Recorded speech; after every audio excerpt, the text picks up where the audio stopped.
a gente acaba aprendendo bastante. Que Deus continue te iluminando. Nós todos. Você passar pra gente. Nós todos. Então, essa leitura inicial, acho que, né, como sempre, ela veio muito na linha do que a gente está trabalhando, do que a gente está falando. E a consciência, até estava vendo no estudo do Haroldo esses dias, Haroldo Treguias, e é uma coisa que eu tenho pensado, e foi interessante dele falar, que a gente, a consciência é aquele ato que a gente faz, que a gente está tendo ciência, que a gente está sabendo o que a gente está fazendo, né? No sentido um pouco diferente do que trouxe a leitura, mas é mais ou menos nisso. E a gente ainda, quando está estagiando no reino nominal, a gente tem um pensamento contínuo, mas nem sempre a gente se dá conta, está consciente do que nós estamos emitindo. Faz sentido isso que eu estou falando? A gente às vezes fica na frequência de um determinado pensamento e a gente até esquece que está submerso naquilo, e aí a gente continua emitindo aquela frequência, seja boa ou ruim, não interessa, assim, eu estou falando que a gente não para pensar. E no reino nominal, e nós estagiando na forma humana, nós estamos justamente aqui para equilibrar a razão, para desenvolver a razão, que é essa consciência atrelada a Deus, né, ao pensamento superior, elevado, ininterruptamente, até a gente conseguir se desfazer de todas as nossas mazelas, de todas as nossas vicissitudes, que é o termo que ele usa, que se resume no orgulho e no egoísmo, né? E nas suas formas variáveis, a vaidade, vem do orgulho e tudo isso. E é justamente muito por esses atos inconscientes é que nós desequilibramos nosso espírito, né, ainda em desequilíbrio, acaba, obviamente, desequilibrando o perispírito e, consequentemente, o corpo físico, que é através dos chakras. E, como a gente viu no encontro passado, o espírito, o perispírito, ele manda a mensagem direto para o corpo, ela é condensada e entra no corpo físico pelos chakras.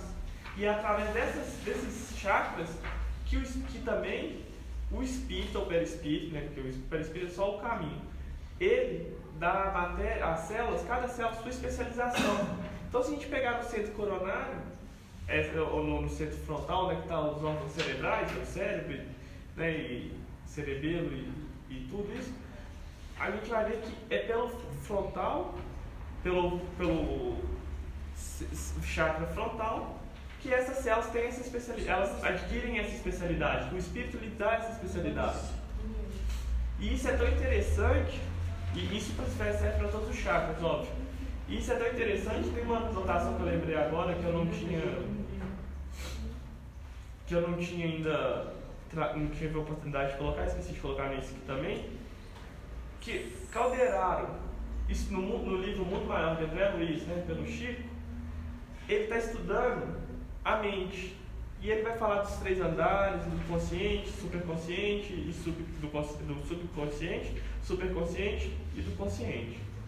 Consciente é a faixa que nós estamos agora, dirigido pela nossa vontade, pelo que nós queremos. O superconsciente é o que nós vamos vir a ser, e o inconsciente é o que nós já fomos, que são as conquistas que ele coloca, por exemplo, aí são as conquistas que a gente já tem das nossas encarnações pregressas, tanto nos reinos inferiores quanto no reino nominal, nas primeiras encarnações. E aí, São Honório Abreu dizia muito que essa divisão tripla da mente que Calderaro coloca, ele comparava a Arca de Noé, que na Arca de Noé, no primeiro andar, estão os animais, onde nós desenvolvemos o instinto, desenvolvemos os sistemas vegetativos, né, respiratório, circulatório, digestório, todos os outros, mas também nós desenvolvemos o instinto da sobrevivência. E muitas vezes a gente vem para o reino nominal, quando a gente vem para o reino nominal, a gente usa esse instinto de sobrevivência, muitas vezes, em detrimento da sobrevivência do outro. E a gente vai aprendendo depois, com Cristo e com as mensagens dos Espíritos superiores, que a nossa sobrevivência, ela está atrelada à sobrevivência do nosso outro. Então a gente para de ser um pouco egoísta, de só olhar para o nosso instinto de sobrevivência e começamos a olhar de forma geral. E é isso que aí, no segundo andar, estão justamente Noé e a família, que é a encarnação presente deles, a encarnação atual, dirigida pela vontade deles. pelo que eles querem fazer, eles podem fazer e eles fazem.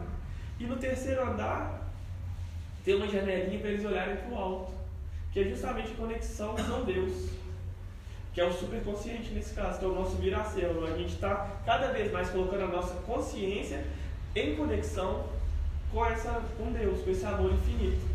Então eu achei acho bonita essa visão que eles trouxeram e queria compartilhar, embora não esteja nos slides.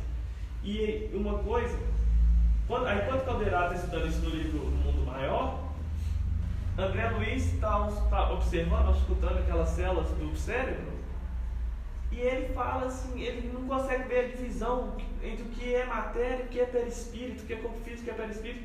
E Calderaro fala uma coisa que me chamou muita atenção, que fala que nem eles, os espíritos superiores, ele e os espíritos superiores, eles falam com o espírito superior, conseguem dividir exatamente onde começa espírito, onde termina a matéria e começa espírito.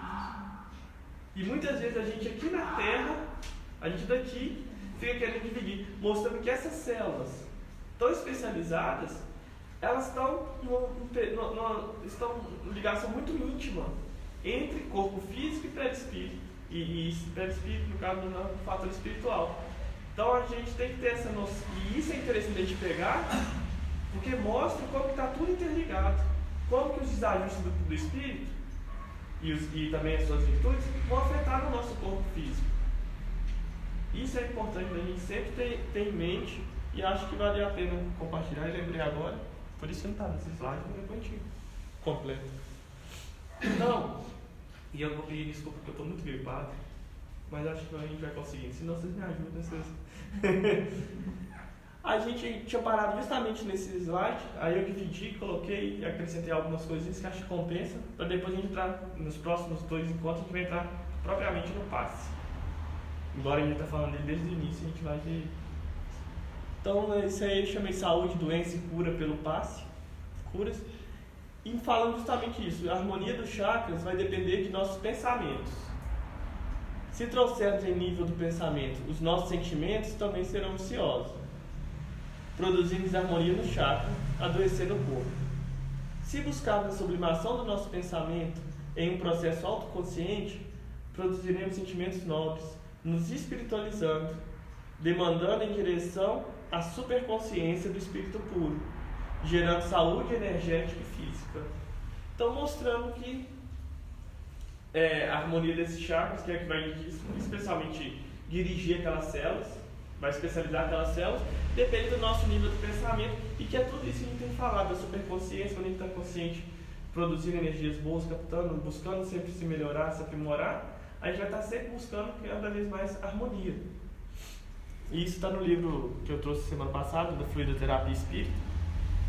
Sempre vai ter aqui, né? Então aqui para a gente só lembrar os chakras do jeito que ele traz, porque agora a gente vai trazer nessa psicologia tibetana, e aí vai acrescentar um esplênico que não tem neles. Então os chakras são de baixo para cima, numeração.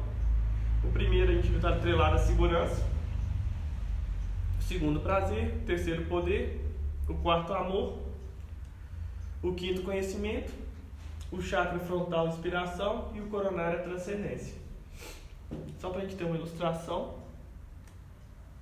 E o centro, começando pelo chakra, que é o chakra raiz, que está ligado à segurança, ele chama de raiz. Lembrando que ele está abaixo do genésico quando se coloca junto na comparação com o que André Luiz traz e a psicologia hindu traz. E ele vai falar que esse primeiro chakra tem como função manter a segurança do indivíduo, promovendo a manutenção de sua vida biológica e psicológica. A glândula que ele está associada é a suprarrenal, que ela fica em cima do rim. E é nela, por exemplo, que a gente libera a adrenalina. E a adrenalina ela é um estímulo, um hormônio que estimula a gente para luta ou fuga. Ela vai fazer uma grande alteração no nosso corpo para que a gente possa fugir, se não der lutar, geralmente, né? Então ele está ligado aos instintos primários de sobrevivência, atuando como principal agente da resposta de fuga ou luta, quando há algum perigo. Ele está relacionado ao medo de acontecer danos ao corpo físico que coloquem em risco a vida da pessoa. Semana passada eu falei que, por exemplo, vamos usar o exemplo do jacaré, então quando a gente se alimenta, que o sangue, automaticamente, quando o estômago está cheio, começa a liberar vários hormônios, o sangue ele fica mais concentrado nos órgãos internos, saindo da pele.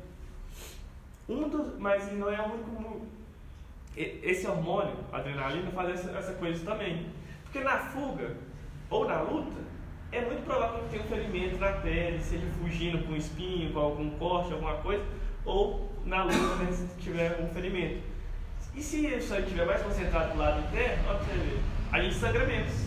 Então a chance de a gente morrer da hemorragia é mais difícil, é dificultada. Então, quando a gente fala desses instintos de sobrevivência e tudo, isso são alterações complexas e muito grandes que a gente não acontece no corpo físico, que é tudo controlado pelo espírito, para justamente proteger, no caso do chakra raiz, nos dá a segurança na manutenção da vida biológica e psicológica. Psiquicamente, então mentalmente, mas espiritualmente também, é responsável pela vontade de viver e de afirmar a sua capacidade diante das atribulações naturais da vida, constituindo-se esse processo no senso de realidade essencial, o senso da realidade essencial. Então ele está muito ligado também com a força, a vontade de viver. E não só viver, mas se afirmar na vida, de se mostrar capaz, de querer ser útil, segundo essa filosofia tibetana. E todos os chakras nós podemos estimular ele, hiperestimular ou hipoestimular. Quando nós hipoestimulamos esse chakra, se ele está relacionado à segurança, nós nos tornamos inseguros demais. Tudo né? Ficamos temerosos com qualquer coisa.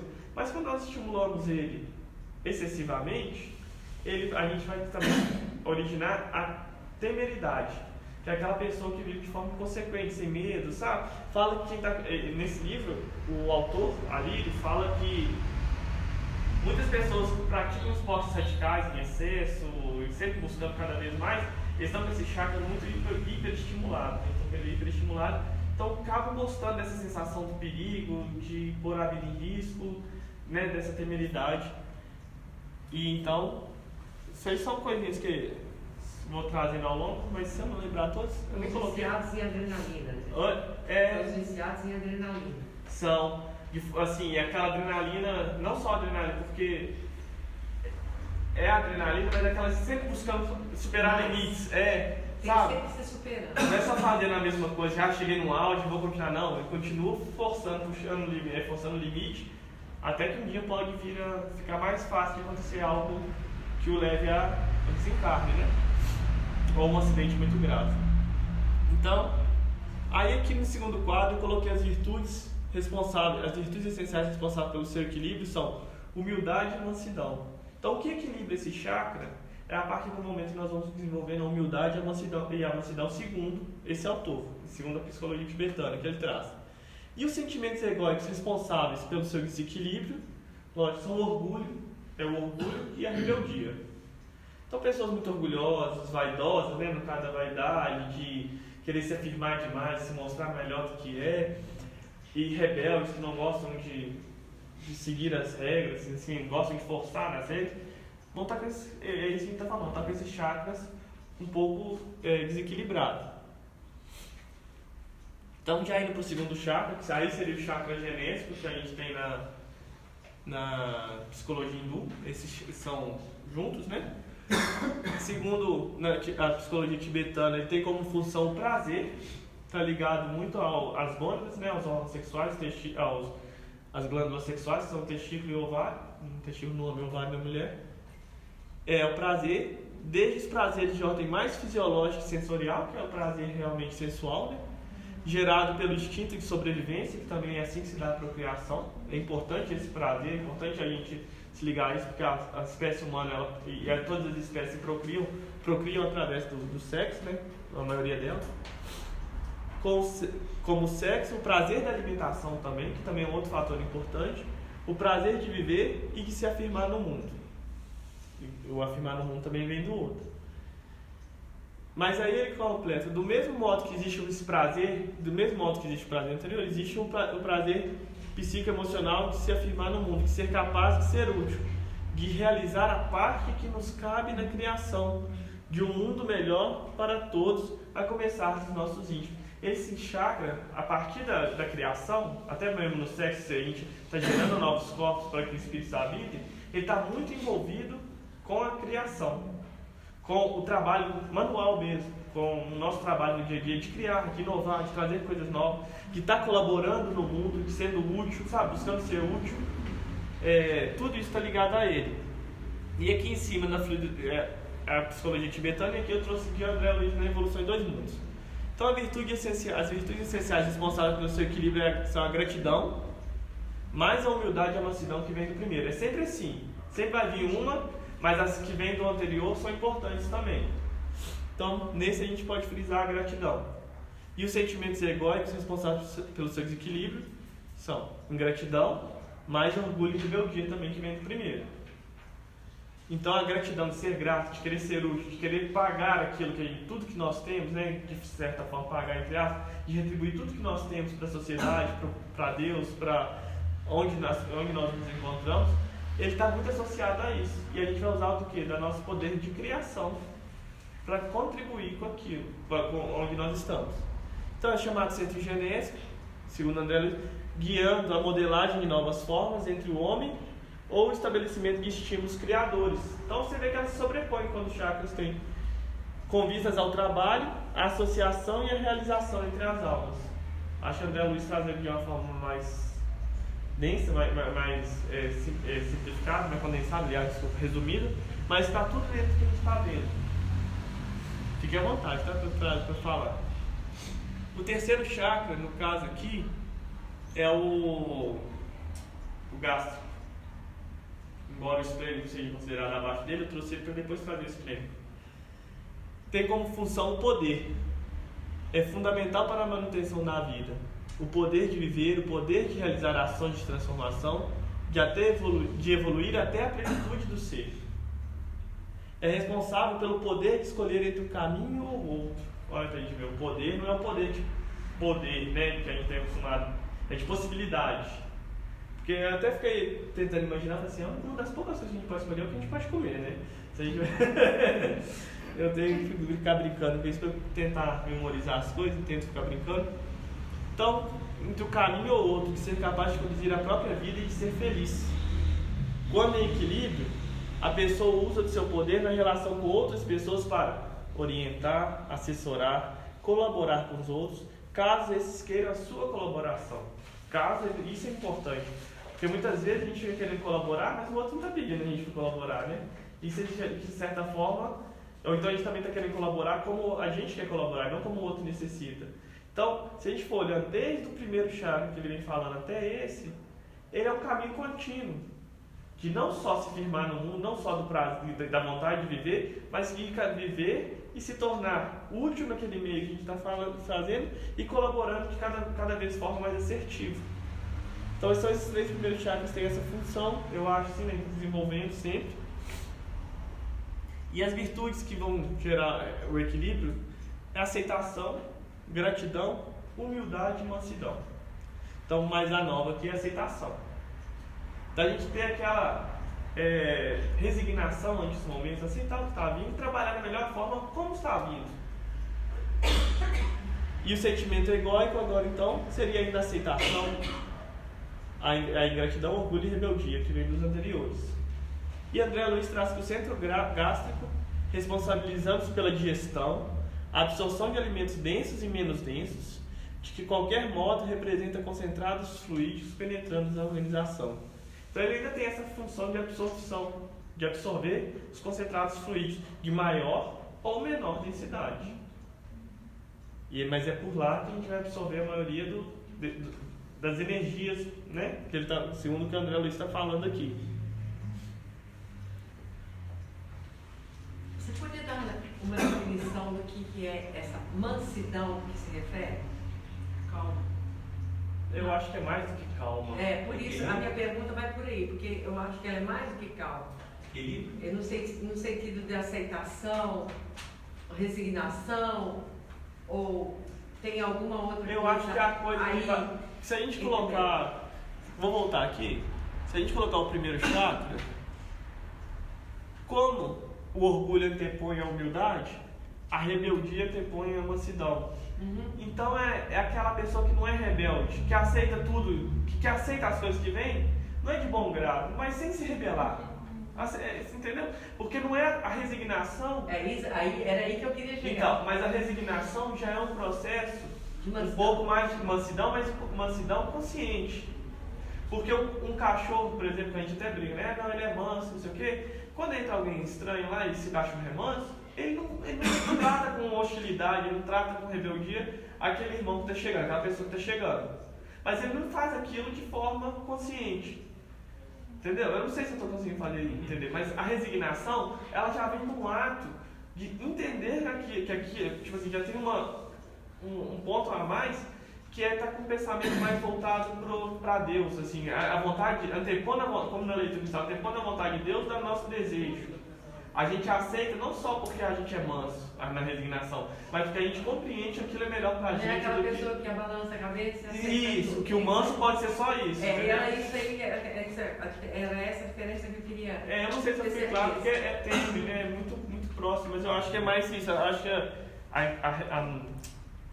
a resignação vem com uma coisa mais consciente. Então, aqui o centro gasto que a gente falou. Aqui só tem uma evolução de mundos, que é o centro esplênico, né? Determinando todas as atividades que se exprimem no sistema hemático, dentro das variações do meio e do volume sanguíneo. O baço, quando a gente está aplicando o paciente, acho que saber ou não saber não é o mais importante, mas ele fica aqui do lado esquerdo, atrás dessa da primeira costela que a gente tem. Ele está bem aqui, à esquerda, e ele é um órgão aonde o sangue passa por ele de forma aberta, não tem vasos. Ele é o próprio vaso do sangue nele. E lá, segundo André Luiz, ele consegue controlar o volume sanguíneo e a concentração, e consequentemente a concentração de nutriente, oxigênio que vai para aqui, que vai ser espalhado no sangue. Porque se ele aumenta o volume do sangue, diminui a concentração de nutriente. Se ele diminui o volume do sangue, aumenta a concentração de nutriente.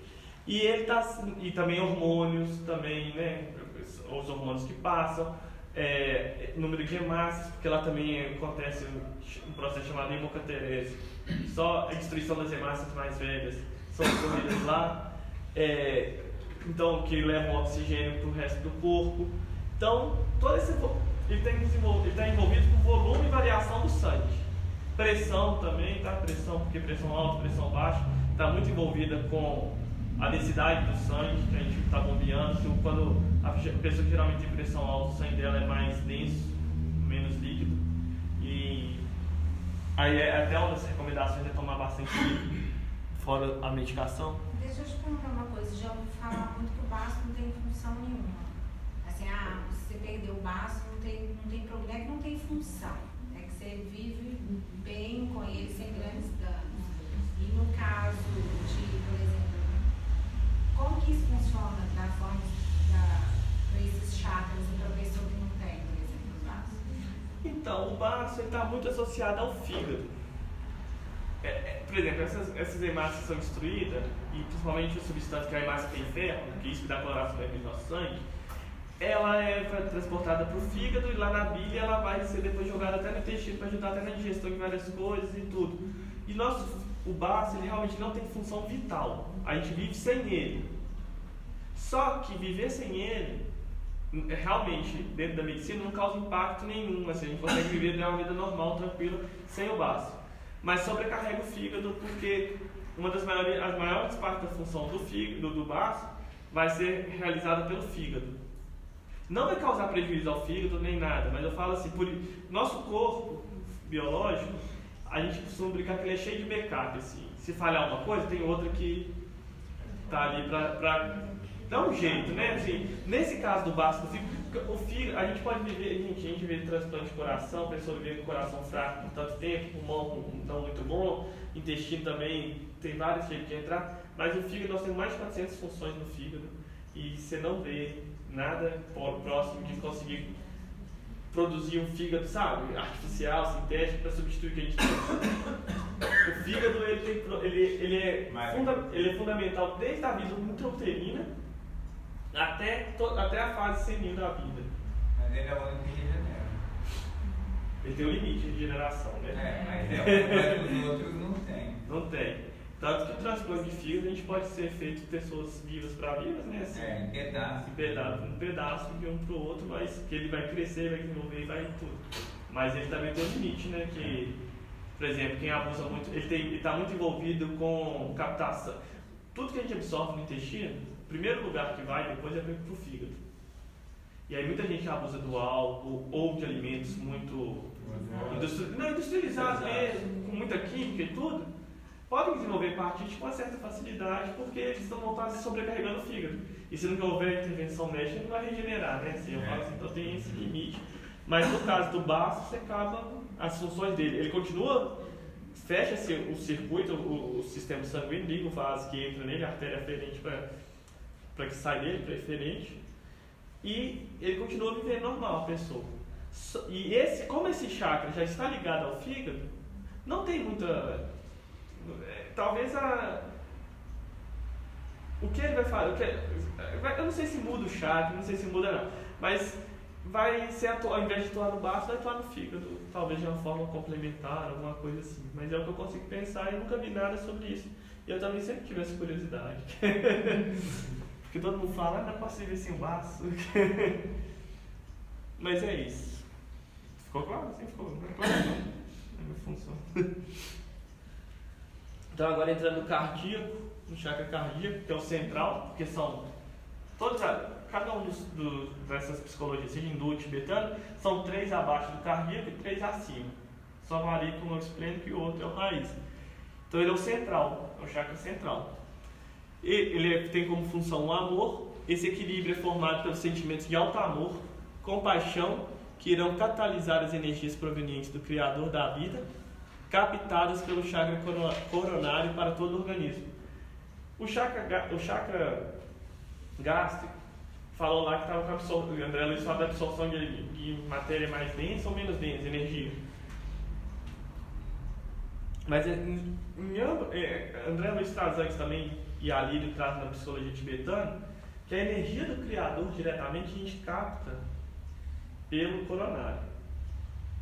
Essa energia desce pela nossa coluna vertebral, pelo sistema nervoso, coluna vertebral, e no chakra cardíaco ela vai ser distribuída, porque o coração não é que bombeia o sangue, então ela vai ser distribuída para cada um dos outros chakras de acordo com a afinidade que cada um tem com suas energias.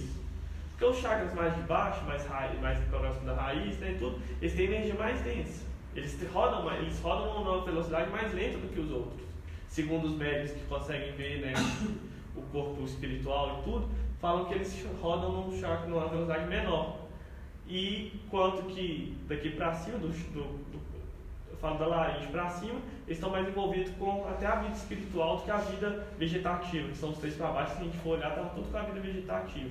Os 4, né? A gente pode colocar 4 considerando os esplênico. Enquanto que do laringe para cima está muito envolvido com a vida espiritual. Então são energias de menor densidade, maior frequência.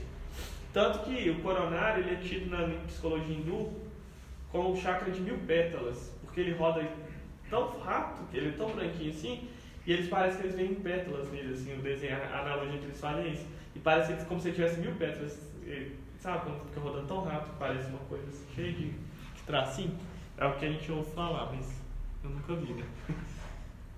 Então ele está ligado com amor, alto amor, compaixão, e catalisar é isso, é distribuir esses alimentos, pegar a energia proveniente toda e distribuir de acordo com sua função, com sua afinidade e função ao longo do corpo. Então o amor a si e ao próximo, como a si mesmo, é a função desse chakra. Esse processo irá gerar um amor incondicional, em que o indivíduo direciona a vida adequadamente, canalizando as energias que recebe de forma altruísta para si e para os outros. É claro que isso aqui a gente está falando de uma forma equilibrada. A gente pegando essas energias, porque tudo vem do Pai, né? Tudo... E usando como? Assim como a gente foi vendo a construção dos chakras inferiores no sentido de estar abaixo só, tá? E sempre querendo ser útil para a sociedade, útil. Aqui a gente não quer só ser útil por ser útil. Aqui a gente já começa a ser útil como um ensinamento maior, como uma função maior. como uma fraternidade, porque é ao próximo como a si mesmo. Então, se é bom para mim, se é bom para o outro, eu quero que assim seja para o outro também. Então, eu vou usar minhas forças que eu tenho, que eu recebo do Pai, em prol de todos. Porque isso é o certo. Não mais simplesmente por agradar, não mais com um sentimento de orgulho, com sentimento de orgulho em nada, mas sim do altruísmo. Que também é o contrário do egoísmo, ser útil de forma ampla. E a pessoa que cultiva o sentimento de amor cristão é uma pessoa que está em equilíbrio, pois se sente aprendiz da vida, é grata a Deus por poder evoluir e usa o poder de forma amorosa, e por isso evolui gradativamente, proporcionando o desenvolvimento de uma forma mais elevada de consciência, que aí já começa a ter o sentido da consciência que a gente está falando, a ciência do que nós estamos emitindo, do que nós estamos fazendo, do que nós estamos pensando. Cada vez mais, a gente não faz simplesmente por fazer ou porque a gente vive em sociedade, todo mundo faz assim ou assado. A gente faz já porque a gente está começando a evoluir, a gente está buscando uma evolução mais direcionada, né?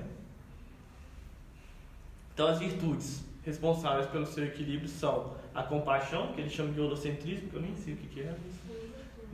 Oi? O Lula é todo, mas...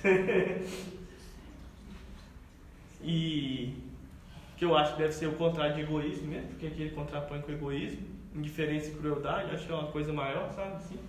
Então, compaixão, holocentrismo, aceitação, gratidão, humildade, mansidão que vem dos outros. Os sentimentos egóicos, egoísmo, indiferença e crueldade, aí já então 3, que eles chamam de egocentrismo. E na aceitação e gratidão, orgulho e rebeldia que vem dos demais. E André Luiz coloca na evolução em 2 mundos, do centro cardíaco, dirige a emotividade e a circulação das forças de base. Então, não estão muito longe, porque as emoções são aquilo que as alterações psicológicas que nós temos com determinado movimento, com determinada ação externa que nos acontece. A emoção, no primeiro sentido, por exemplo, a gente consegue controlar, depois de um tempo que a gente já tem. Se alguém chegar aqui e me espetar, a dor eu sinto. A emoção que eu vou ter vai depender do estado que eu tenho já de evolução. Porque se for emoção, se eu não gostar, se eu estiver em um estado de guerra, de luta, de tudo, e a pessoa fizer isso, eu vou ter uma emoção de raiva, de luta, de briga, e vou revidar, vou fazer algo do tipo. Se eu tiver uma emoção já mais amorosa, mais acolhedora, a pessoa faz isso, a gente vai tratar, depois conversar com a pessoa, olhar o que está acontecendo. Então, a emoção é toda a alteração psicológica que nós temos. Então, que é elas que vêm do pensamento a partir de um estímulo que a gente tem. Então, está muito envolvido com isso e circulação de forças, que é o coração bombeando. A gente pensar no coração sempre bombeando e mandando o sangue, né? E nutrindo e mandando essa substância. O sistema circulatório, é isso mesmo. Olha, mas apesar de internet, a gente está estudando, né, separadamente, mas está tão interligado que depende da emoção, você sente nos órgãos assim. Você vai sentir a emoção no coração, o coração dispara, daqui a pouco o estômago dá aquela reviravolta e tal. Aí ele vai espalhando aquela energia de acordo com o que você sentiu. Mas vai de um pro outro, assim, em sequência, em cadeia, né? Às vezes dá uma dor de cabeça, né? Se a pessoa fica tanta raiva, porque não é aquela emoção ali. Ele desce como sobe a energia, né? Exato, é pro tudo, ele distribui. É o que você falou, Léo, também, né? Aonde começa e termina o físico e começa o pé esquerdo. Está tudo tão ligado, tão integrado que E a gente não se dá conta muitas vezes, né? Porque tão automatizado que é o negócio, a gente não se dá conta. Mas é isso mesmo. Um exemplo que eu lembrei aqui agora, que eu achei que a gente pode usar, por exemplo, Jesus quando é traído por Judas. Gente, se fosse eu, a emoção minha era de raiva, ódio, eu dava no Judas. Eu ia pra cruz e ele ia junto. Eu não tô falando mentira não. Agora Jesus chegou lá, foi traído, ainda aqui veio, irmão. Ainda chama de irmão, recebe, né, com um beijo e tudo. Mesmo sabendo tudo que estava acontecendo. Aí ele cai nisso. Porque a emoção dele, a emotividade dele já era controlada. Por causa de todas as virtudes que ele já tinha conquistado aqui e todas outras que a gente nem imagina que existe ainda, né? A gente está falando de Jesus no caso. Mas é só um exemplo que eu acho que ajuda a ilustrar mais isso que eu falei, que eu achei que não ficou muito... Agora, onde que entra a parte de indiferença e como equilíbrio? É porque a indiferença, quando a gente é indiferente, se eu passo aqui na rua e tem alguém lá do outro lado pedindo comida, com fome, no frio, sem cobertor, sem nada, se eu sou indiferente àquilo, o que eu faço? Eu passo direto, né? Eu não me preocupo com isso, porque a gente está antepondo a compaixão. E a compaixão é o quê? Justamente se compadecer, sentir a dor do outro, se ter a capacidade de se colocar no lugar do outro e ver, pô, aquilo lá não está legal, aqui está passando frio, eu vou ali, vou arrumar um cobertor para ele, vou tentar fazer alguma coisa. Se coloca no lugar do outro. O indiferente, para ele tanto faz o que o outro está passando. Ele ainda não consegue nem sentir o que o outro está passando. Eu acho que é por isso que ele coloca compaixão. Olha só, para ele antepor compaixão, tem que colocar 3 sentimentos: egoísmo, indiferença e crueldade.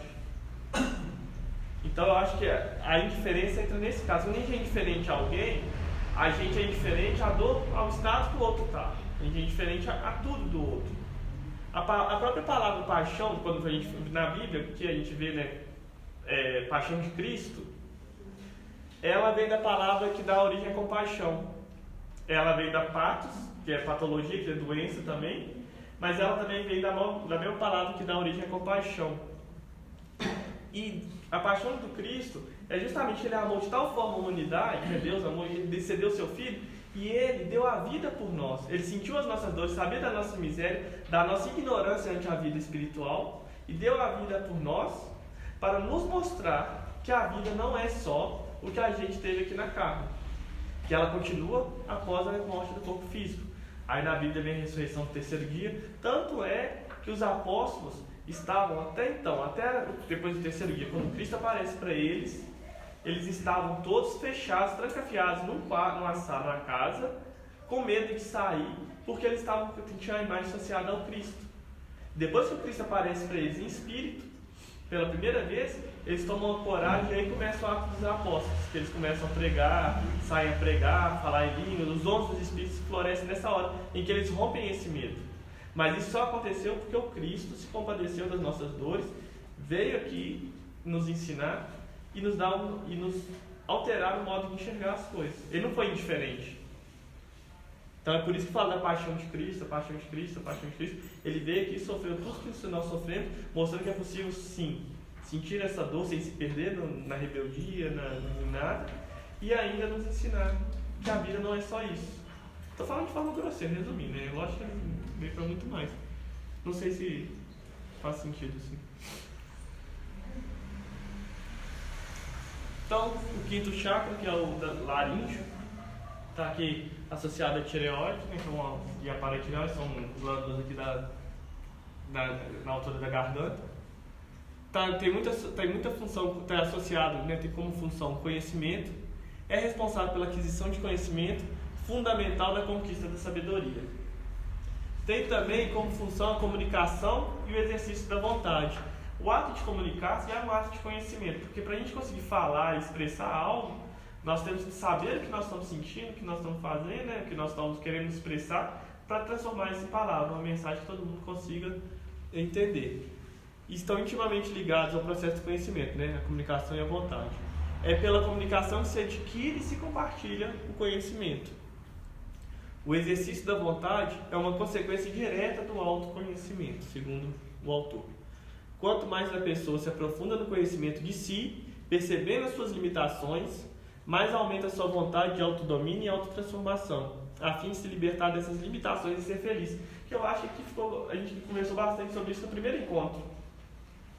Que a gente não consegue definir matéria, a gente não consegue definir espírito, não consegue definir Deus. E não é que isso seja ruim.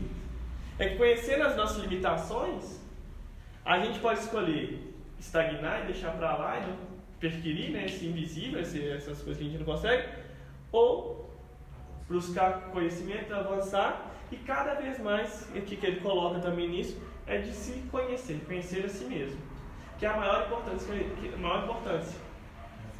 A reforma íntima. Mas para a gente reformar, igual eu sempre brinco, se a gente vai reformar essa casa, a gente não vai quebrar ela toda e fazer de novo. A gente vai ter que primeiro identificar que tem um lado ruim, alguma coisa ruim, e ir direto naquele ponto. Então a gente tem que primeiro conhecer qual que é o defeito que nós temos. E o segundo coisa que a gente tem que fazer é aceitar aquilo, porque muitas vezes o orgulho não nos permite aceitar. Não é possível que eu sou tão mesquinho assim, não é possível que eu sou tão egoísta. Não sou isso não, é o obsessor que está me falando isso aqui, eu estou acreditando. Não, nós somos ruins. E quanto mais a gente aceitar o que nós temos de ruim, não estou falando que é mesquinharia, cada um vai saber de si, isso abre campo para a gente se autoconhecer, autotransformar. Porque aí a gente sabe, nossa, se eu sou tão assim, é preciso melhorar nesse ponto. E muitas vezes o que não deixa a gente se conhecer e tudo, a gente não aceitar o nosso autoconhecimento, é justamente o orgulho que nós ainda, a vaidade que nós ainda apresentamos, o fato de querer sermos maiores que somos. Não, nós estamos aqui todos em processo de transformação. E não importa o que nós somos agora. Importa o que nós fazemos com o que nós somos agora. Né? E a gente pode ter gente que entrou na última encarnação dos mais réprobos do possível, sim, mas ele fez de tal forma, viveu de tal forma ilibado, assim, buscando sempre se melhorar tanto, que ele deu um salto que saiu muito melhor do que muita gente que entrou bem melhor que ele na última vida. Então, é por quê? Porque ele teve coragem de se encarar, teve coragem de encarar o seu maior inimigo, que é você, que é ele mesmo, que é o que Paulo fala em uma das suas cartas, que ele combateu o bom combate. Que é qual o combate? Não é o combate com o outro, não é o combate exterior, é o combate interior. Porque o outro, a vontade do outro e a ação do outro a gente não pode controlar. Mas a minha, essa, eu não só posso como eu devo controlar, né? E como que eu vou controlar ela? Alterando o que eu entendo de mundo a partir da minha percepção e da minha conexão com Deus. Visando Deus, que no caso é Jesus conosco, né? Que a gente tem esse exemplo aqui, mas não, pô, se alguém me trair, alguém fizer alguma coisa desse tipo, eu não posso fazer igual eu queria, não. Matar pessoas. Olha o que Jesus fez. E aí a gente começa. Mas para eu aceitar isso, eu tenho que aceitar que eu não consigo fazer isso ainda. Então, o equilíbrio, a virtude responsável pelo equilíbrio é a compreensão da verdade, fora compaixão, aceitação, gratidão, humildade e mansidão. Então, a aceitação da verdade, olha pra gente, compreensão da verdade, olha que interessante essa. Egóico, o sentimento egóico é a incompreensão, ó, é o que eu interponho a compreensão. Egoísmo, indiferença, crueldade, inaceitação, ingratidão, orgulho e rebeldia. E André Luiz se restringe a falar na respiração e fonação, que é o ar passando pela garganta, criando, tanto entrando para oxigenar o nosso corpo, quanto também usando esse mesmo ar para vibrar as cordas vocais, emitindo sons que as pessoas conseguem codificar na forma de palavras, né? Por isso que eu quis trazer as duas, porque eu acho que uma completa a outra, quando uma está falando de certo modo e tudo, e acho que vale a pena a gente trabalhar assim. Então, o frontal, que seria o sexto chakra, aqui nessa região, tem como função a inspiração e a intuição. Olha que interessante, né? Agora começa a ficar mais interessante. Que a inspiração e a intuição é quando a gente se coloca em comunicação com o meio espiritual, com nós mesmos, com nossa bagagem, com o nosso interior, através da inspiração, e a intuição, que é aquela que vem de fora. A gente se mantém aberto às comunicações dos nossos irmãos, né, do mundo espiritual. Então, no processo de evolução do ser humano, é um movimento natural de o essencial se fazer perceptível em nível consciente. O essencial, a essência, tudo se faz presente, porque está tudo aqui passando aqui. Todas aquelas que a gente leu até do domínio da mediunidade, onda, raios, mente, médium, está tudo passando, tudo transitando aqui. E aí a gente vai focando cada vez mais no essencial. E conseguindo compreender cada vez mais ele. Pois ele é a manifestação de Deus em nós mesmos. A providência divina nos dotou dessa capacidade que está intimamente relacionada aos 3 últimos chakras, mas em especial o sexto e o sétimo, que é esse lado mais espiritual. É onde a gente tem realmente mais neurônios, sistema nervoso mais concentrado, digamos assim, com maior número de células neuronais, e que o espírito, para se manifestar, ele se manifesta pelos órgãos de sentido, que são os neurônios, né? Gânglios, cérebro e tudo que é formado de neurônio. O sexto chakra, é com o sexto chakra que nos tornamos conscientes dos influxos energéticos do ser essencial, que nos convida a desenvolver a nossa espiritualidade e recebemos orientações sutis de nossos mentores espirituais. Isso é intuição. Cada vez mais a gente vai desenvolvendo a nossa espiritualidade, que a gente começa cada vez mais a ampliar essa intuição. Porque se a gente está desenvolvendo a nossa espiritualidade, nós estamos evoluindo moralmente. Se a gente está evoluindo moralmente, mais eles vão nos abrindo os olhos, os caminhos, para que a gente possa estar desenvolvendo e ajudando e colaborando cada vez mais. Se a gente estiver abrindo a nossa espiritualidade, mas talvez usando isso em recurso próprio, que eles fazem? Eles limitam a nossa intuição, vai deixar a gente se perder. A gente pode até se perder, mas eles vão limitar para que esse estrago seja o menor possível também, né? Essas intuições são recursos valiosos para a superação de nossas limitações e, por isso, é fundamental abrirmos os canais de percepção do sexto chakra. Isso ali ele coloca no Fluido Terapia Espírita. Então, a virtude que está envolvida com esse sexto chakra é o discernimento. Além da compreensão, compaixão, aceitação, gratidão, humildade e mansidão. Enquanto que o sentimento egóico é o indiscernimento, mais incompreensão, egoísmo, indiferença e crueldade, e inaceitação, ingratidão, orgulho e rebeldia. Então é discernir e não discernir. Porque uma coisa é a gente saber, a gente conhecer, isso existe, isso não existe, isso existe, isso existe.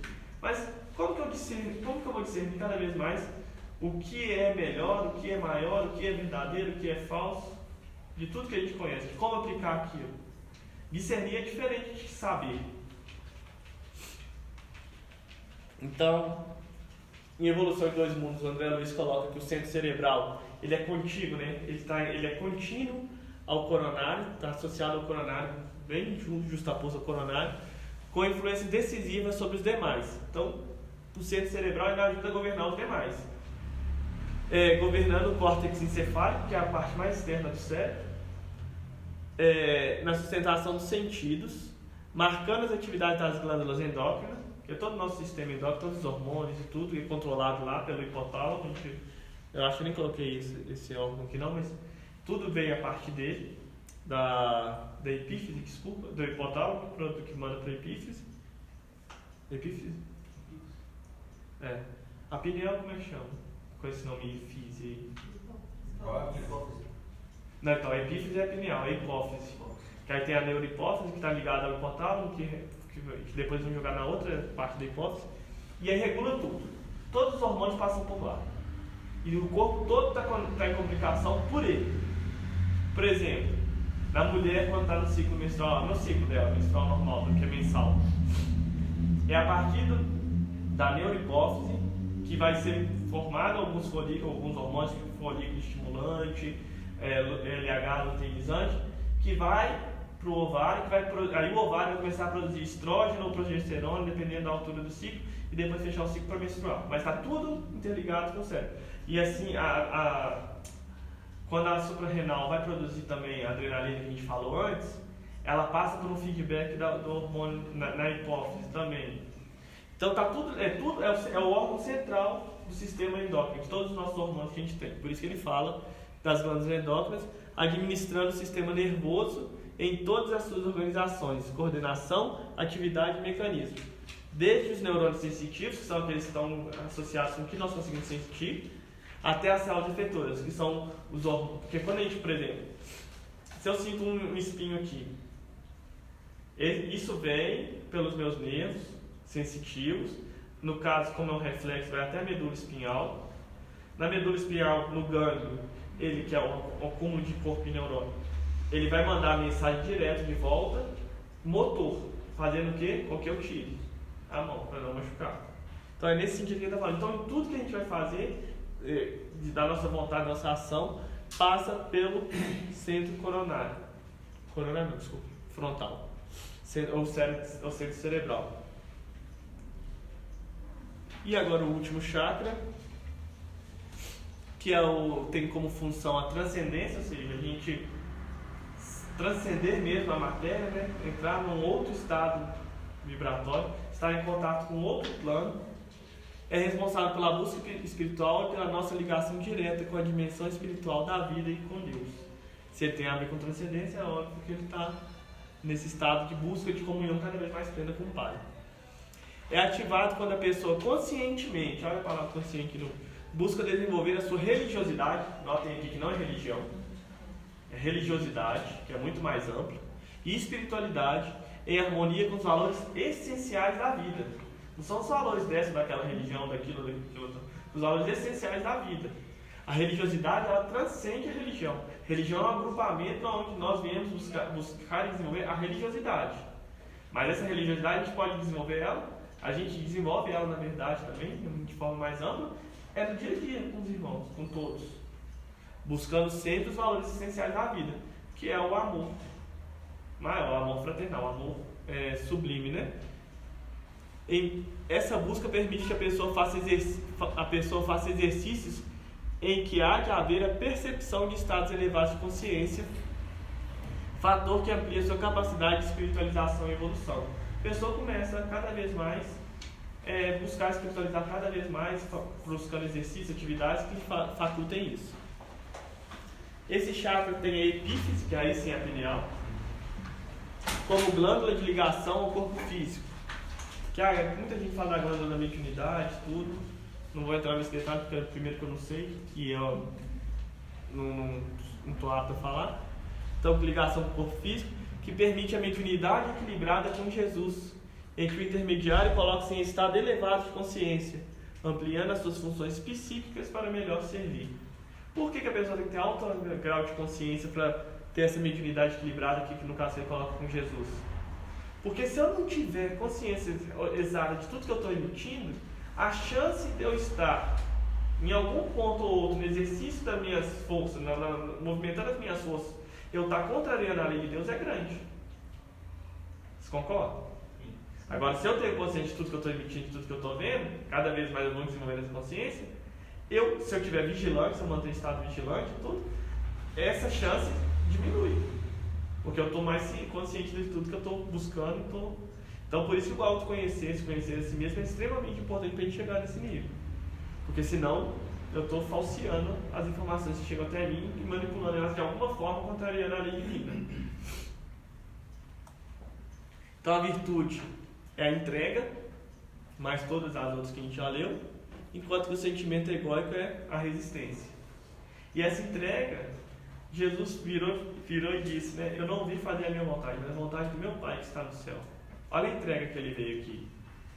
Ele sabia que ele era, por mais que ele possa ser evoluído, muito mais do que nós, ele ainda está muito aquém de Deus.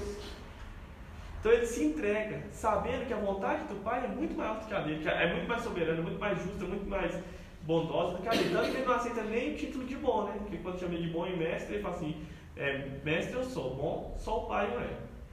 Sabendo disso, olha a humildade que ele tem, de reconhecer que, mesmo que ele possa ter um amplo desenvolvimento, muito superior a todos que estiveram aqui na Terra, estavam naquele momento, ainda tinha Deus que era maior do que ele.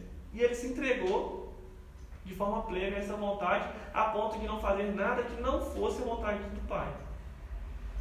A gente não sabe se era a vontade dele também, mas se fosse diferente da do Pai, o desejo dele, o negócio, ele rapidamente silenciava a dele e fazia o que era preciso fazer de acordo com a vontade do Pai.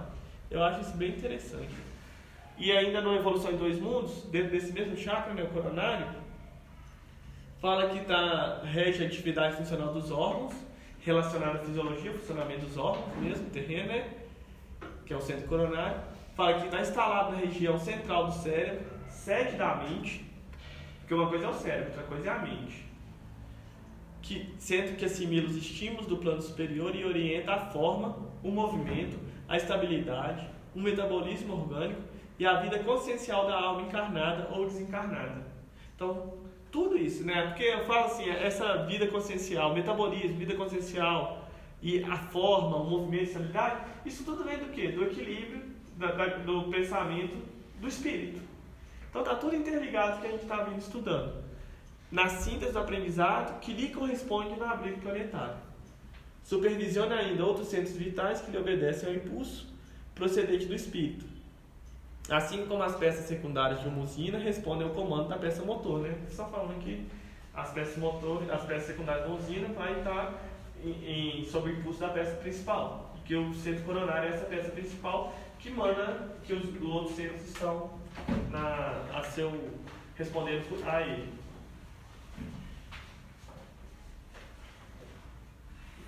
Até aqui tudo bem? Aquela parte lá que você falou da laringe lá, Uhum. que o André Luiz comenta, nesse caso aí seria a maneira que a pessoa fala. Isso também. O jeito que a pessoa fala, isso vai prejudicar. Eu acho que o jeito também influencia, porque muitas vezes o nosso tom de voz, o nosso jeito de falar, ele está muito ligado ao que? A emoção que nós sentimos. Né? Então eu acho que isso vem do autoconhecimento também, da busca do conhecimento e saber. E aí a gente fica vendo, tem pessoas que têm um tom de voz sempre tão amoroso, outras sempre um pouco mais ríspido e tudo. E as pessoas só vão começar a se modificar se começarem a identificar isso em si. Eu acho que vai mais por isso. Não só a questão de tom, a intenção muda muito a energia. Porque você pode mascarar e ser aquela pessoa mansa, ou normalmente a pessoa de voz mansa, mas destilar entre aspas, veneno. Ou seja, você pode matar docemente, como você diz. Mas só que eu concordo com você, não discordo não. Mas é que ele falou do tom de voz primeiro, e outra coisa, a gente vê muitas vezes, eu estava até na Associação Médica Espírita, eu frequentava lá alguns estudos, e Dr. Jair que estava contando esse caso, que o espírito chegou, mas com toda a pouco circunstância de um espírito superior, com pergaminho, roupa branca, né, casamento branco, falando mansinho, e que queria que mandasse aquela psicografia para tal ser espírito, que ele não falou qualquer, que não veio ao caso. E eles falaram que iam pensar. Aí na semana seguinte, quando ele falou assim, e aí? Aí eles resolveram que não ia fazer. Na hora que falou que não ia fazer, vai ficar tudo. Porque a pessoa que não consegue, que ainda está falseando esse tom de voz, esse jeito de falar, essa aparência, a gente se entrega, né? Então, assim, eu acho que tem muito a ver com, ainda assim, mesmo com o tom de voz, mas que é claro que nesse primeiro momento a gente não tem que avaliar só por isso, são várias circunstâncias, né? Geralmente. Então, assim, que é lógico, a energia, né, a intenção, a energia, manda muito, mas que vai passar por ali, então imagino que vai ter uma... Não, claro. Ele consegue manipular no momento em que ele está ali se mantendo calmo e tudo para enganar, falando assim, ele está com um padrão mais elevado um pouquinho, que depois quando ele reage emocionalmente de forma negativa, na negativa, igual eu contei aqui, ele muda totalmente seu padrão na hora e também muda o tom e o resto muda na sequência, né? Seguindo que ele falou, não falar também? Não falar? Não, então, eu acho que aqui, nesse quadro aqui, tá meio torto, assim que eu não consegui tirar a foto muito bonitinho. Nesse caso do quinto chakra, por exemplo, do conhecimento que a gente está falando, a hiperatividade, quando a gente está com ele muito agitado, equilibrado para excesso, é o abuso do conhecimento que vai gerar. Quando a gente está com hipoatividade, ou seja, a atividade mais fraca dele, menos estimulado, sonegação e desprezo ao conhecimento. Eu acho que muitas vezes a pessoa, quando ela não fala nada, ou ela realmente se sente contemplada com tudo ali, tudo que falou faz sentido para ela, ou ela se acha que tudo ali foi errado demais, Ou ela não está entendendo nada. ou ela não está entendendo nada. Então, assim... Mas, dentro disso aí tem a parte do orgulho e vaidade. Orgulho e vaidade é tudo, né? Assim, que a pessoa se cala porque ela tem medo de falar uma besteira. Aí é o orgulho dela, a vaidade, que ela não permite com que o outro enxergue o seu defeito. Gente, eu tava lendo o Joana de Anjos, que é um livro que fala sobre depressão, que tem um tempo, até aprendi a palavra. Joana de Anjos é bom pra ensinar a palavra pra gente, né? Ela escreve difícil. Mendacidade. E ela fala sobre mendacidade. Mendacidade. Eu vou escrever aqui, que essa aí a gente tem que. A gente pode usar. É o homem da cidade? Mente da cidade? Que é a característica de quem é mendaç. Se vocês procurarem lá. Que é a pessoa que tem o hábito de mentir para si mesmo. E nisso que ele está trazendo, que tem a ver com o autoconhecimento e da autoaceitação, uma das maiores causas de depressão, segundo Joana de Anjos no livro, é um livro que chama Depressão dela, ela fala que é o que? A gente não aceita as nossas dificuldades, não aceita, por exemplo, que eu não tenho capacidade intelectual tal qual fulano, escondo isso de todo mundo, até de mim. Quando o outro descobre isso, como eu não aceitei isso em mim, eu me sinto mais perturbado ainda, porque os outros agora também sabem, e aí eu entro no estado de depressão. Então, o importante da gente começar a se aceitar e tudo, é porque a gente foge dos olhares externos também, não porque eles são falsos ou verdadeiros, não importa isso. Porque nós sabemos que temos dificuldade, então vamos ter que trabalhar. Então a gente para de ter o olhar do orgulho, da vaidade, que é sempre como o outro nos vê, ou a gente mesmo se vê, se aceita como somos e seguimos em frente nos melhorando. Porque quando a gente aceita que a gente não está perfeito, que a gente não é bom, que a gente não é completo ainda, a gente se vê como um copo meio vazio. Então sempre cabe mais coisa lá dentro. e a gente vai buscando o quê? Cada vez mais se completar, né? Eu acho que é muito nesse sentido. Aqui então nesse quadro tem todas as relações de hiperatividade e hipoatividade que a gente busca, que ele traz, com a atividade normal do chakra, que eu acho que isso aí depois vocês podem... Por exemplo, o da intuição e de inspiração eu achei isso super legal, porque a hiperatividade é o misticismo, aquela pessoa que tudo é místico, tudo tá, sabe? E o outro lado, a hipoatividade, é o sexismo, que não quer enxergar nada, que não quer ver nada, que não crê em nada. Então eu achei muito interessante a gente começar, da gente antepor isso, mas eu acho que pode, como está no material, a gente pode pesquisar. Aqui eu só trouxe o negócio da aura humana, porque a gente falou da aura, e ele não é um dos corpos do espírito, mas ele é uma das emanações fluídicas do espírito, ou na verdade do corpo físico. Está na evolução em 2 mundos, que André Luiz vai falar que se as nossas células estão com energias, toda energia, tudo que tem energia, ele libera algum calor, alguma outra energia mais rarefeita. E esse halo energético do exercício das nossas células, mais próximo ao corpo, é o corpo vital ou duplo etéreo. Só que esse duplo etéreo, depois do duplo etéreo, ainda existe uma emanação do corpo, que ainda continua mais sutil e mais leve e mais ampla, que aí é a aura. E o que essa aura é importante? Muitos médios videntes conseguem, e também os espíritos desencarnados, eles veem a aura da pessoa. Essas auras que são mais escuras, principalmente no centro, onde é que está ali o corpo, até invadir nesse halo energético. Eu acho que foi essa a diferença que eu fiquei buscando, não sei, mas estava lá um rapaz que eu fiz um curso de passo, ele passou esse slide com isso aqui, e eu acredito muito nele, ele é muito bom, Brasil Fernandes. E aqui uma aura mais saudável, mais equilibrada, mostrando. Então os espíritos conseguem ver, e é justamente nessa aura aqui, e no duplo etéreo. Alguém já me falar de forma-pensamento? Antes da gente realizar alguma coisa, se eu pensar o exemplo que tem no livro Entre a Terra, não sei qual, do André Luiz, fala do assassinato. O cara planeja um assassinato e ele vê o assassinato na sua mente ainda. E quando ele está vendo, está pensando, isso já vai se desenhando aqui. Então os espíritos se identificam porque essa forma-pensamento fica na aura da pessoa.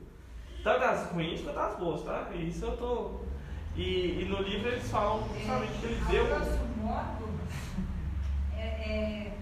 desenho animado faz muito isso, né? Sim, que ele mostra aquela nuvenzinha. Não, quando ele está pensando na coisa, eles veem a figura. Não, sim, exato. E aí, mas isso acontece, isso não é... Porque essas coisas que a gente vê assim no dia a dia, muitas vezes elas são... A pessoa nem sabe onde vê inspiração, intuição e vê isso. Mas às vezes esse conhecimento aí eles colocam de forma aleatória nessas coisas da vida, desenho, filmes e tudo. Então aí é interessante da gente olhar não só a qualidade da aula, assim, a gente não consegue ver isso tudo, mas se alguém estiver vendo alguma coisa, não tá ficando doido não. Ou não necessariamente, né? Acho que é mais seguro. Tem que ver, fazer teste. E a gente aqui como encarnado, acho que vai ser difícil a gente conseguir ver essa forma de pensamento, mas a gente sente, né? Tem aquela sensação de quando a gente entra em contato com outro, a gente fala assim, meu santo não bateu com um dele, né? Permuta a energia que a gente tem justamente dessas emanações, dessa aura que vem mais desse contato do pensamento, organizando o corpo e irradiando. Quanto mais envolvido, mais amplia, né? Mais irradia, né? Exato.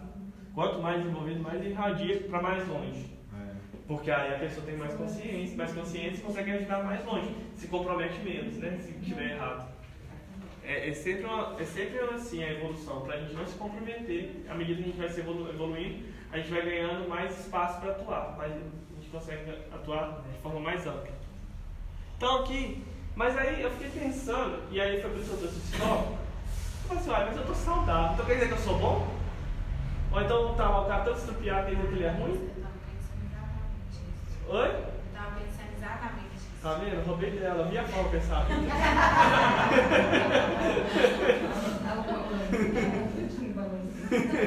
Tem uns balãozinhos tudo lá.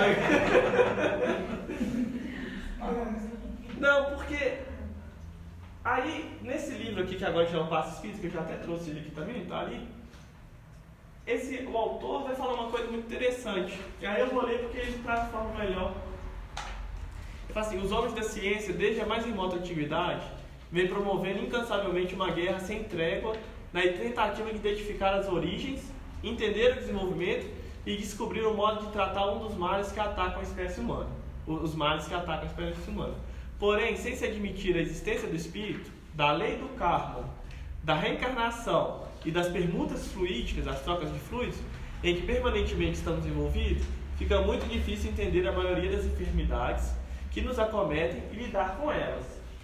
Isso então está ampliando o conceito de doença, de mal, de origem do mal, né? De mal físico, eu estou falando de doença. Então, objetivando facilitar a compreensão dos mecanismos das ações benéficas e deletérias que os fluidos podem causar, bem como expor a forma pela qual os componentes kármicos afetam o nosso equilíbrio orgânico, uma vez que toda enfermidade resguardada em qualquer nomenclatura sempre resulta das conquistas negativas do passado espiritual de cada um. De conformidade com as suas origens, Bezerra de Menezes, ele cita Bezerra, no livro de Divaldo, classifica as enfermidades humanas em 3 grupos que são patologias obsessivas. Eu toquei a ordem lá, mas é porque para ficar mais fácil.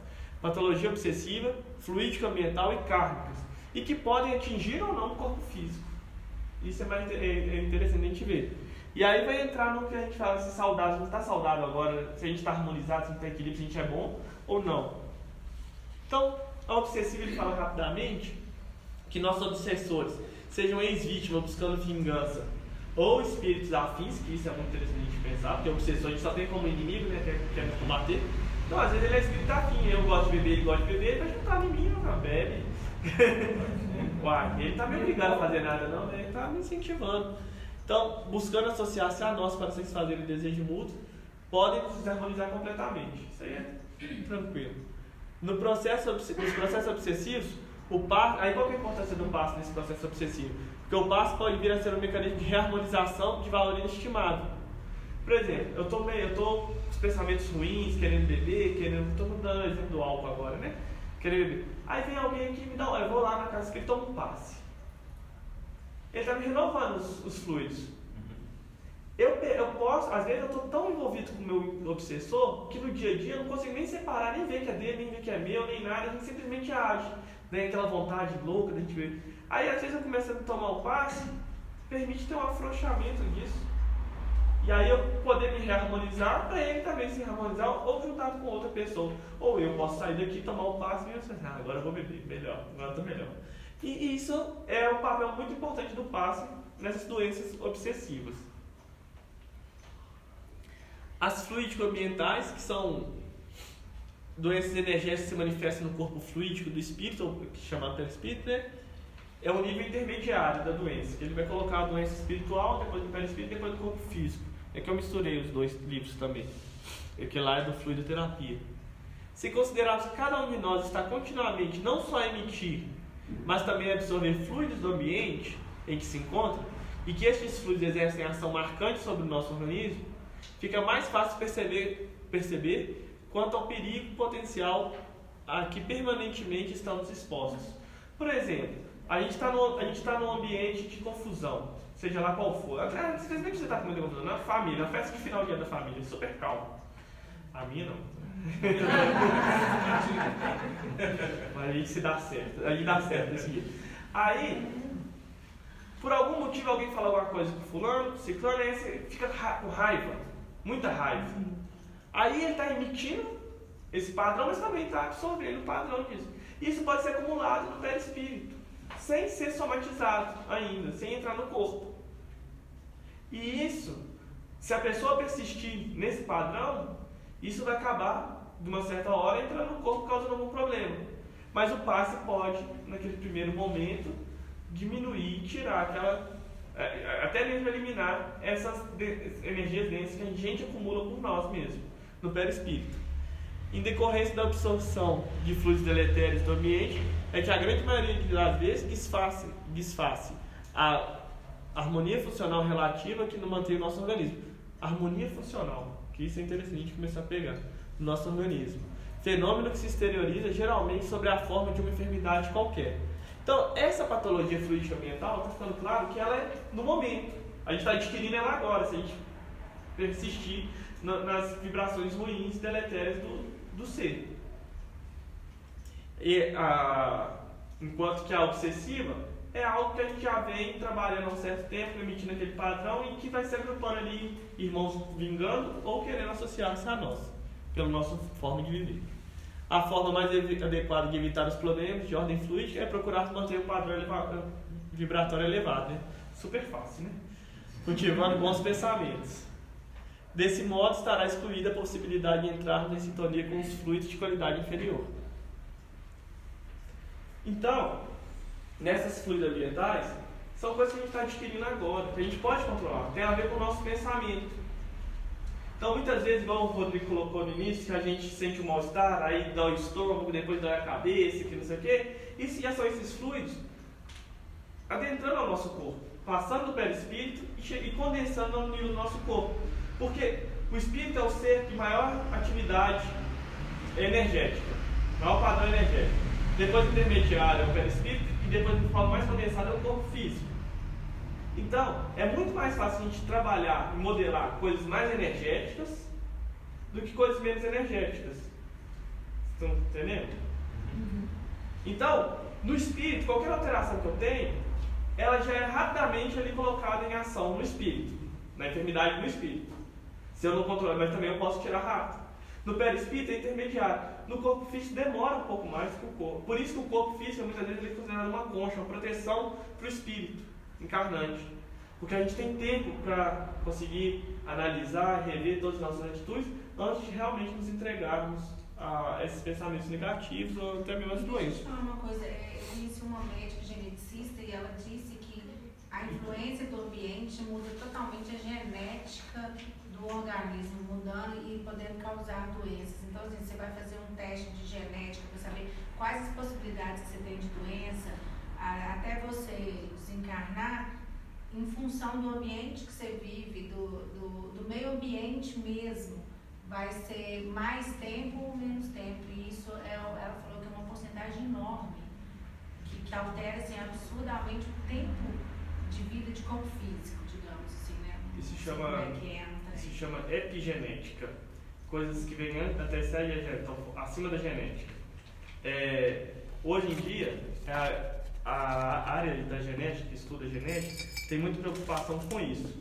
O nosso genoma não determina o que nós vamos ter, e sim a interação desse genoma com diversas outras proteínas do corpo, podendo expressar o gene ou não, podendo expressar que a gente tem um gene para doença cardíaca, doença cardíaca naquele momento, mas ele nem sempre vai estar ativo.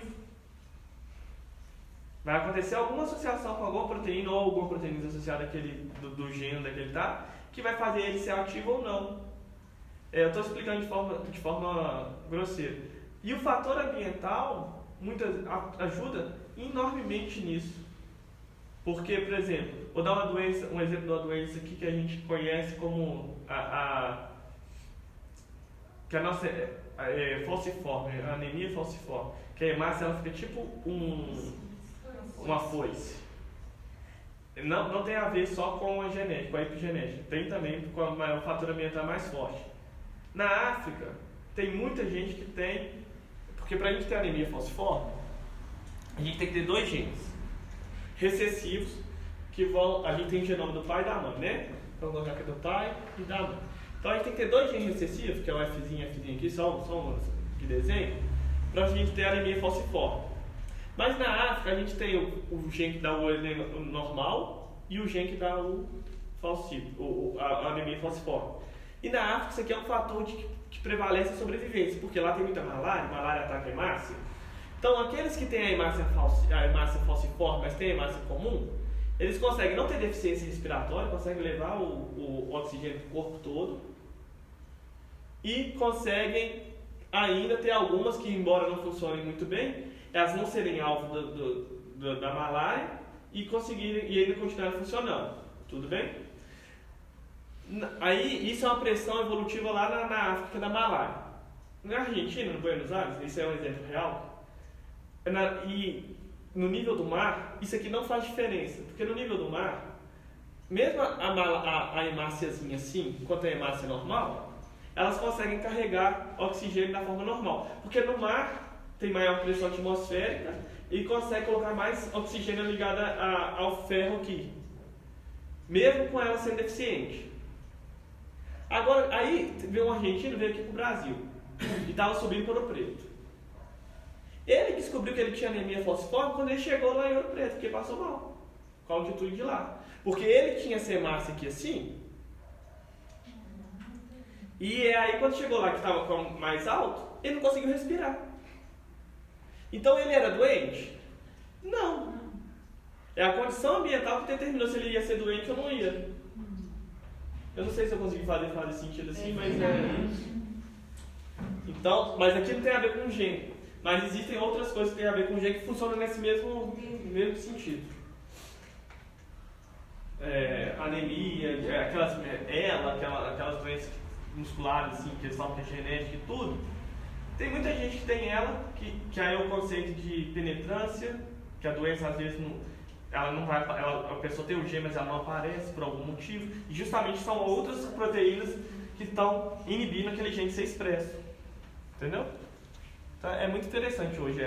Não é o genoma que determina o que nós somos, ele nos dá uma direção, mas existem diversas outras interações que podem fazer com que aqueles genes que não são muito saudáveis prevaleçam ou não na pessoa. Aí tem a ver também com esse caso aí, com a pessoa que tipo assim, já tem problema respiratório, determinado ambiente ele vai passar mais mal, aí muda de uma outra cidade que não tem aquele clima já diferente e ele já fica mais tranquilo porque não está suscetível mesmo, vamos pôr. São Paulo é poluído e tal, mas aí vai para um lugar que tem mais mato, aí ele tem alguma deficiência respiratória que lá no campo não aparece.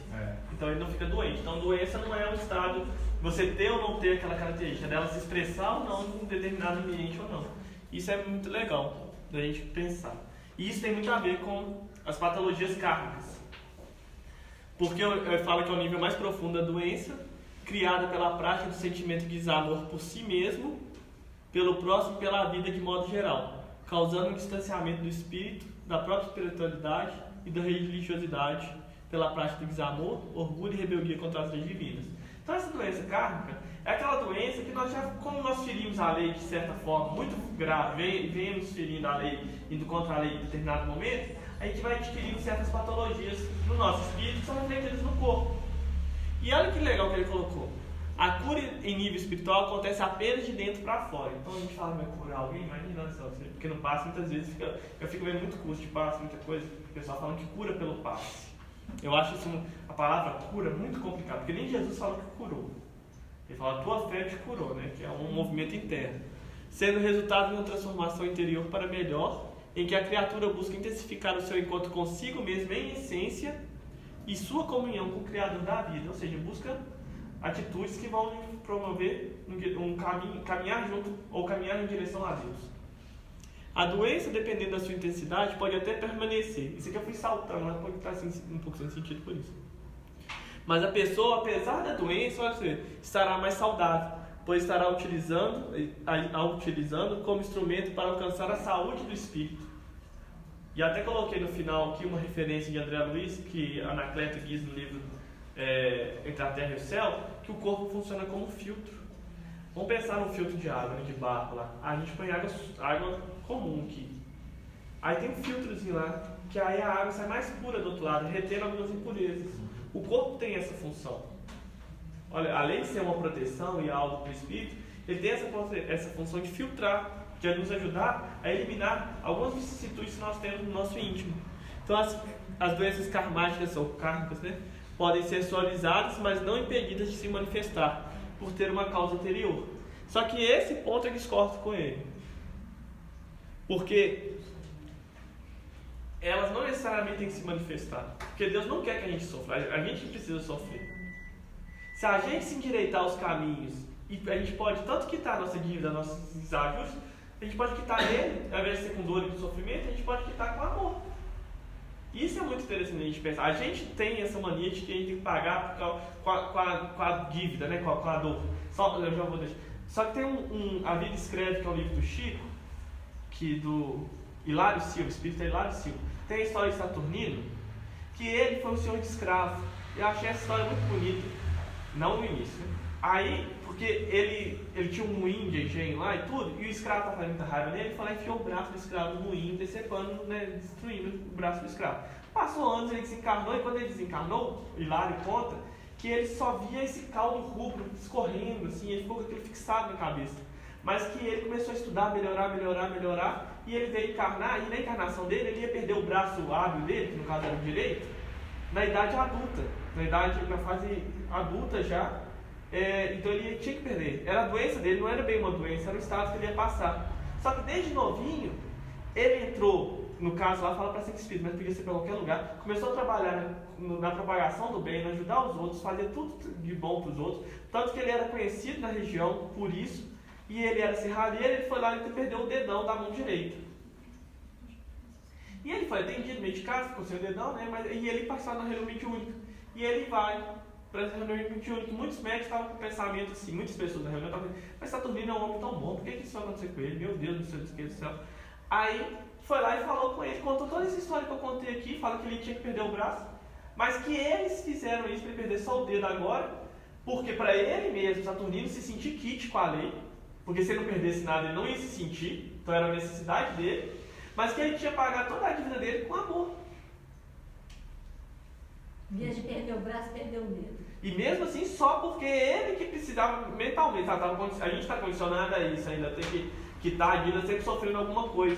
Olha você ver que coisa bonita de ver. Porque Deus não cobra da gente disso, não. Para Ele é muito melhor que a gente se transforme plenamente e use de toda a nossa potência para ajudar no que a gente puder. Tem uma frase que fala, você vai a Deus ou pelo amor ou pela dor, né? E a gente às vezes não tem capacidade pelo amor, né? Aí vai pelo amor. Mas Saturnino foi pelo amor, e mesmo assim ele ainda precisou, por quê? Não porque ele devia mais nada, segundo a história de lá, mas porque para ele mesmo se sentir. Então, assim, eu acho que isso é muito interessante da gente começar a pensar.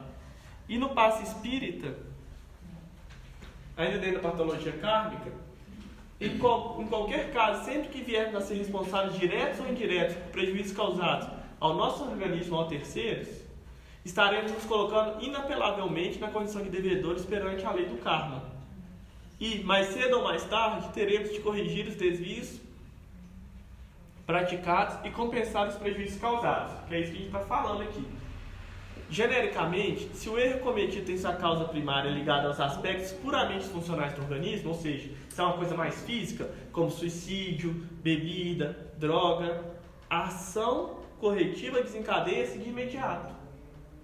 E aí eu já contei aqui a história do Júlio, no Entre a Terra e o Céu, que ele tenta suicídio por um veneno corrosivo da garganta, não consegue, mas depois se joga no rio. Aí ele volta numa encarnação, e quando menino ainda, quando criança, uns 4, 5 anos, e morre afogado no mar. Depois ele volta com o centro laríngeo muito grave, muito abalado, ele não tinha nada fisicamente, mas era um órgão frágil dele.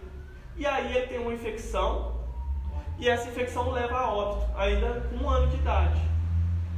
E aí é isso que funciona como filtro, porque depois que ele conseguiu desvincular isso, passando por pelas encarnações, ele conseguiu restabelecer o equilíbrio desses chakras. Olha a gente ver. Então, esse corpo funciona com isso, mas em casos que é aspectos puramente funcionais, porque tem os casos de aspectos morais que são determinantes, né? Que os aspectos morais são determinantes.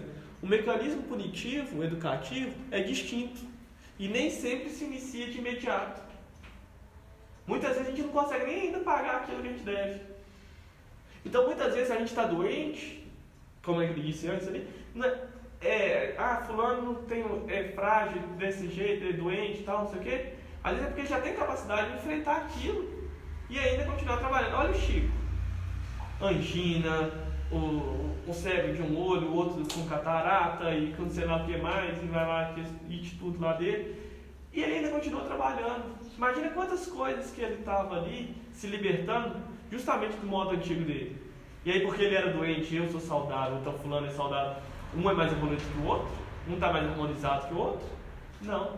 Às vezes é justamente o contrário. Então essa regra não é clara. Mas foi uma coisa que me levou a trazer mais essa parte aqui. Então o mecanismo de resgate kármico, em tais casos, é desencadeada a partir da percepção do erro cometido. Muitas vezes a gente nem vê que errou ainda.